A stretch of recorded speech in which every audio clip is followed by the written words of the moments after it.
What's up, guys? This is Captain Tyler with Real Floridian Fishing. Today, got something a little different. You know, my channel, we do a lot of fishing as I am a charter captain, but I like to show you guys a little bit more in depth of what I do with my life and, all the adventures I come across and the good, the bad, the ugly. And today, we got a little bit of the ugly going on here. One of my boats that I keep in West Palm Beach, moored up, it sunk a couple nights ago due to some heavy storms. We got 50+ mile-an-hour winds and heavy rain, and my bilge pump must have failed, and I don't know what happened, but the boat sunk. And that happens, happens to the best of us. Boats sink, especially if you're not like checking it every day. Things happen. And I don't have insurance on it, which is another bummer.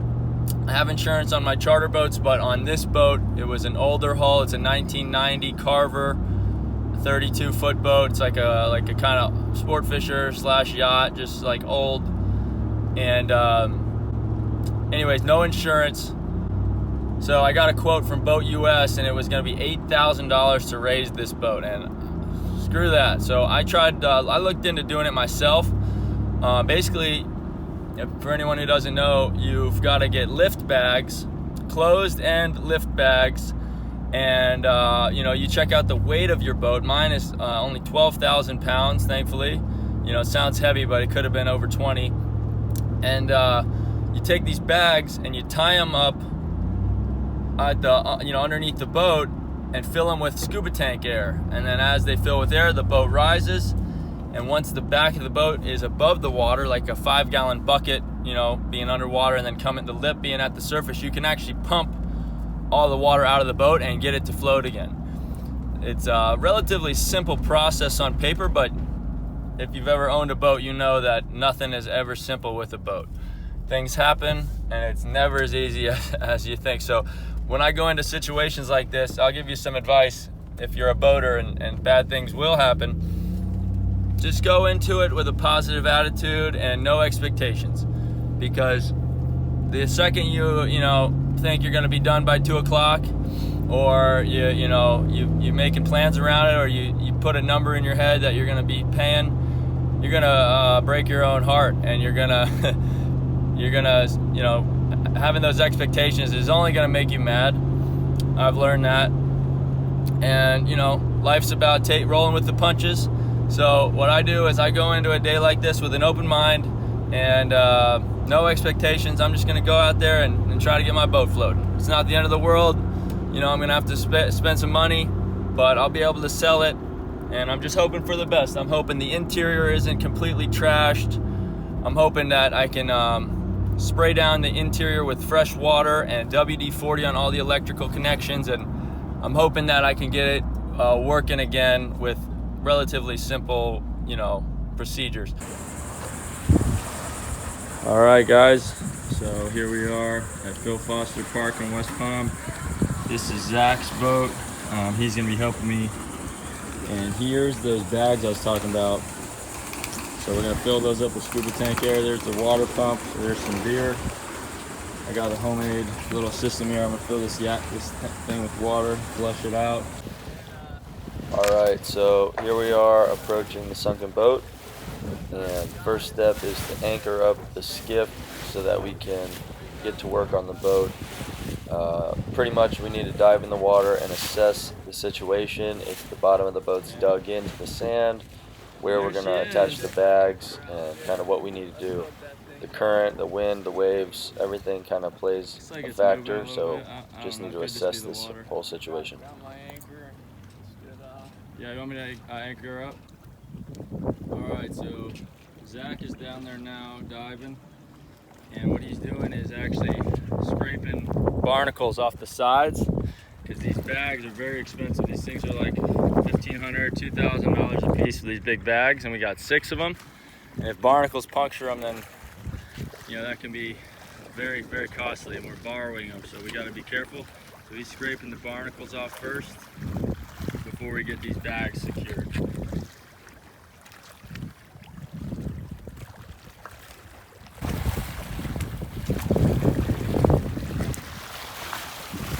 Alright, so Zach is sitting down there scraping the barnacles off, and I guess I'm just hanging up here. You know, he's a dive expert. He does this for a living. He's a friend of mine, but he's also, you know, I am paying him to help me out today. I was gonna do it myself, so you can do this yourself if you have dive experience. I did some research, you know, it's only been sunk 2 days, so in the 2 days I kind of learned what I needed to do this myself. And basically it comes down to securing some bags, which, you know, you got to know how many bags you need. These are the bags. Getting a water pump, having dive gear, you know, and ropes and everything, and then you pretty much, you know, check out the boat. First step, check out the boat, see what you got to do. Scrape the barnacles off if you plan on using the bags and not damaging them. And then next step, he's going to tie these bags on, raise them up with the air, and then we're going to pump the water out, and then we're going to assess the damage. So I mean, like I said, it's a pretty simple process. Just like a lot could go wrong, so you really got to, you know, I'm relieved to have Zach here to help me. Even though I am paying him, it's probably better this way than if I did it myself. I'm not an expert diver. So, you know, we could have ran into trouble there. I would have saved a little money, but, you know, who knows how many headaches I would have had, or, you know, and what's a headache worth to you? So, yeah, just hanging here, and hopefully we'll be getting her afloat soon. I wanted to show you guys another thing I did. So, this is a little homemade water hose setup I made here. So, like, for me, my boat is out in the water here, and, you know, there's no marina nearby I could go to rinse everything down. So I'm gonna fill that trash can up with water, and then I got a bilge pump connected to 50 feet of hose and a spray nozzle, and I hook it up to a battery, and there I got running fresh water. So, you know, when a boat sinks like this, boats are made to be able to resist salt water. And what really makes stuff corrode is when salt water is on something and it's got air to it. So because this stuff's been encased in the water for the past few days, I'm hoping that the damage isn't going to be too bad. My other boat that sunk, the electronics still work on the boat, and it's been about a year since it went down. And the reason is, as soon as it got up, I sprayed it down with fresh water, and I loaded it with WD-40 and corrosion inhibitor stuff to protect the wires from rusting out. Because you know what happens if you have something sink and then you pull it out and let it sit without rinsing it with fresh water or spraying salt repellent on it or whatever, that all the stuff that could corrode from salt water, trust me, it will be gone in a matter of days, and it'll have serious damage within hours. So it's very important to rinse her down, spray her down with WD. I'm going to try to hit every electrical connection I can with water, salt away, WD, everything. As soon as it gets up, that way I can hopefully salvage this vessel and sell it or use it, which is the end goal here. I don't want to take a huge loss. I paid for this boat, and now I got to pay to raise it. I don't want to pay to dispose of it. I want to sell it because someone's going to be able to use it. It's a cool boat. So stay tuned. You're going to see what it looks like when we get it up, and we're going to see the damage. Fingers crossed that everything is intact and, you know, nothing major has happened.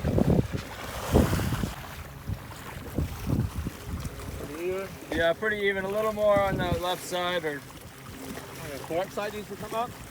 no. The side you're on right now is Starboard side needs to come up. starboard's a little lower. All right.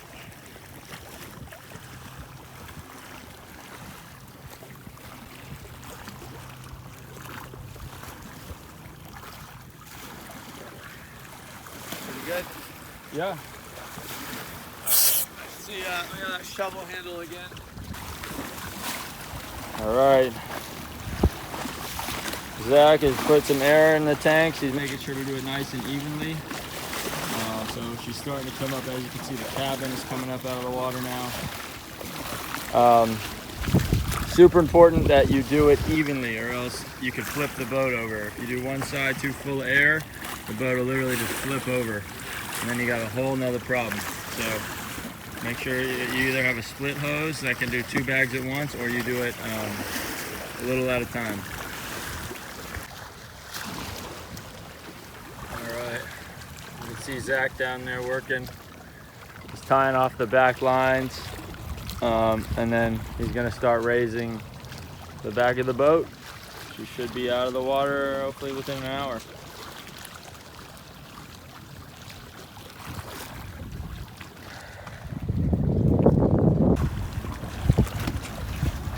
All right, we got the water pump ready. Predator, and get these at Harbor Freight. Pretty serious one. He's down there now filling up the second 2 bags. We got 4,000 size bags here.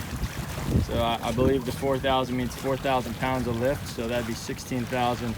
It's plenty of lift to get this boat out of the water. It's 12,000 pounds plus a little bit of water log. So he's, now that the bags are in place, he's down there filling them with air. I wish I could show you under the water, but I don't have my GoPro. Filling them with air. He needs my help, so I gotta kind of be ready, and I gotta watch the boat, make sure it's not leaning. If it's leaning, I'm gonna pull on the hose, let him know, hey, you got too much on one side. But we should be seeing her come up pretty shortly, and then we'll start yanking water out of it.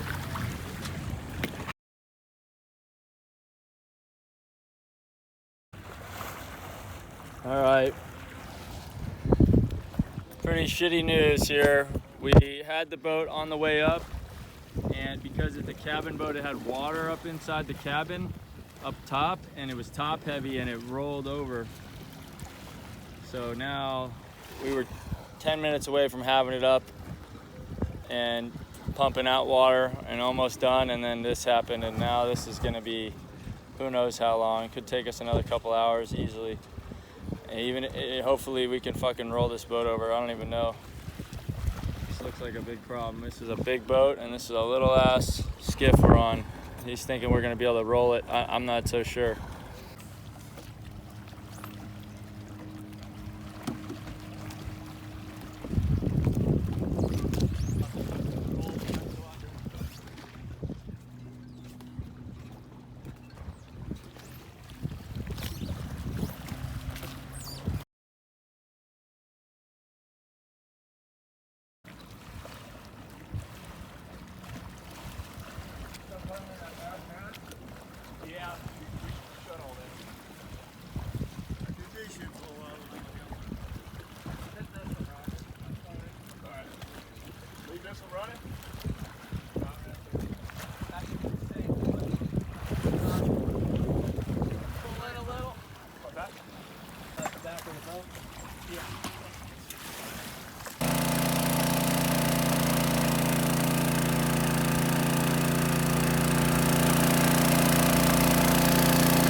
Alright guys, so obviously now we've got the pump working, and pretty much you have to stuff foam inside of any holes to kind of slow any possible leaks while you're pumping that water out, because the water needs to be going out faster than it's coming in, and we got the boat rising right now.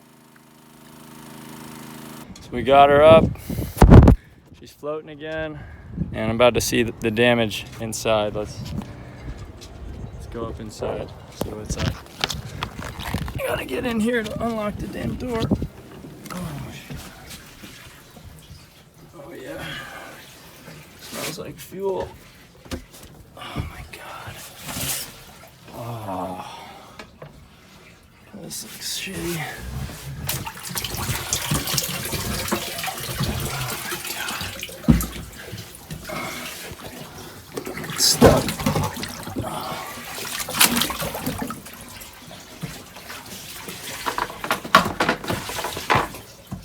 Oh my god.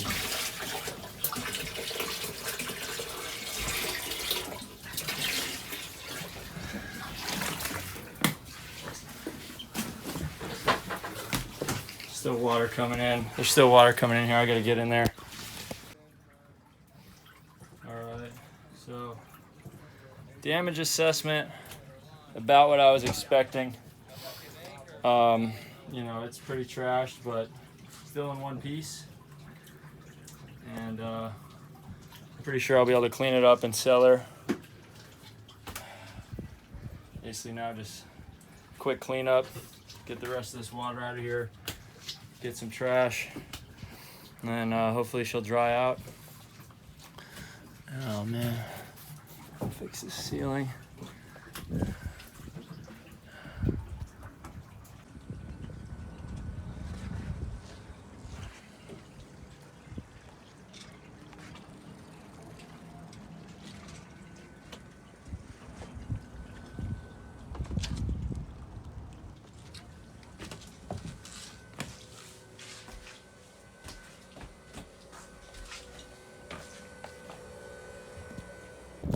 All right, guys, we got her floating right before dark.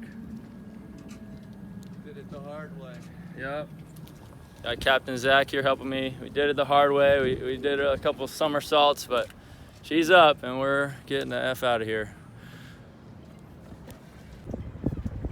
All right, we are back out at the Carver, my boat that's sunk. And I got Captain Chris out here helping me, but we've made some serious progress on her. Still missing these hatches, but basically we took all the cushions out, got them drying. We're gonna reupholster that stuff and then check out the inside. We've cleaned out a lot of the shit and we're kind of getting the mildew off the walls. The ceiling still needs a little work, but as you can see, she's decently clean. Chris doing a hell of a job down there. And yeah, the bedrooms there, bathrooms, all looking all right. But yeah, I think we'll be able to sell her. She's got some warped floorboards. Hopefully some of the electrical shit will still work. Gonna need a generator to plug that in, but yeah. All right, thank you guys so much for watching the video. Here are just some photos after our cleanup day. And pretty much now we're going to bring out a generator and test some of the electrical stuff, make sure it works, replace some outlets, this and that, and I got her up for sale. A lot of people are hitting me up, so I'm hopefully going to be able to sell this boat in the next couple days. But all in all, I'm pretty happy with the turnout and grateful for the help that I had. So make sure to subscribe, and we'll see you on the next video.